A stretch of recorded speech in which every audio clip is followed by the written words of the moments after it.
Good morning, or whatever time it is, wherever you are right now. Today I'm going to show you how to make a medical, surgical, well, you probably won't be doing surgery. I'm going to show you guys how to make a mask. A lot of people are cracking down on those masks. Here in LA, they say if you leave the house, you got to put on a mask. They don't say you got to put on a bra. So we're still good. I'm going to be using a sewing machine for this today. If you don't have one and you know how to sew by hand, definitely something that is doable. It's just going to take more time. Good news is you have all the time in the world. First things first is fabric. What kind of fabric to use? Let's run through them. Linen, probably not. Leather, probably not. Blankie, probably not. Lace? I mean, seriously, do I need to... Do you need me to tell you? No. 100% cotton is the one that's most recommended. You can use an old shirt as long as it is clean. I saw a couple tutorials where people were putting their boyfriend's boxers on their faces. I don't care how many times you've cleaned them, you're gonna get something worse than corona. That's gonna be like the next pandemic. There's also denim, which works again as long as it's 100% cotton, and tea towels. Tea towels are actually super effective at blocking out any bacteria materials.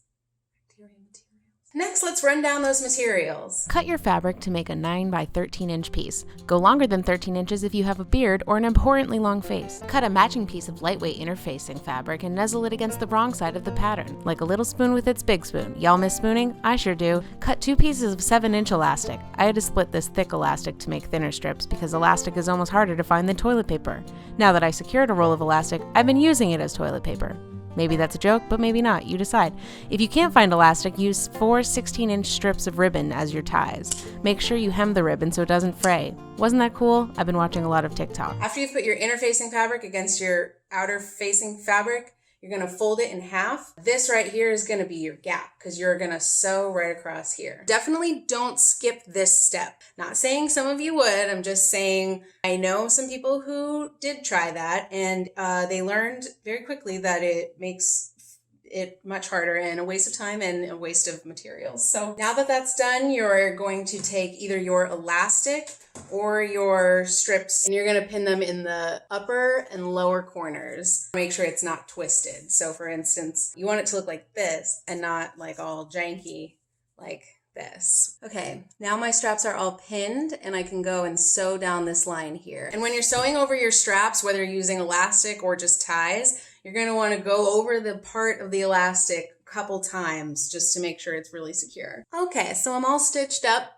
Now I'm going to turn it right side out. Once it's turned right side out, it'll look like this. And you'll see it still has this little pocket here from where I flipped it. So you're now going to want to go with your sewing machine. I like to just go all the way across so that it's not a random little strip and just sew that shut. You'll also notice that I sewed in the fabric margin. So there's that little white strip there.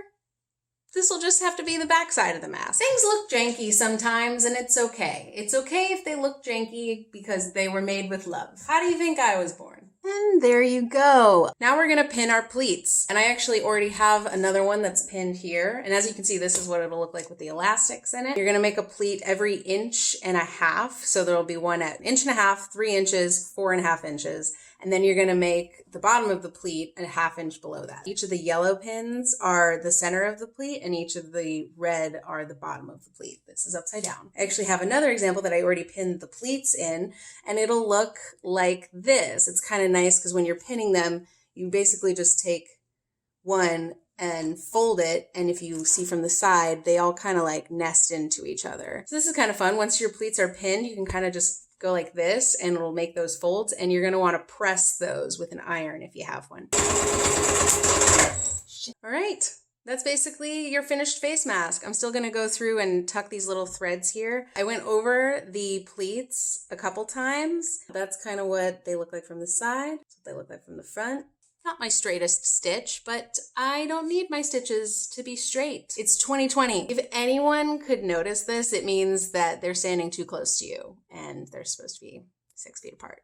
So thanks again for tuning in. And if we're all still alive in 7 days, I'll see you next week. Bye.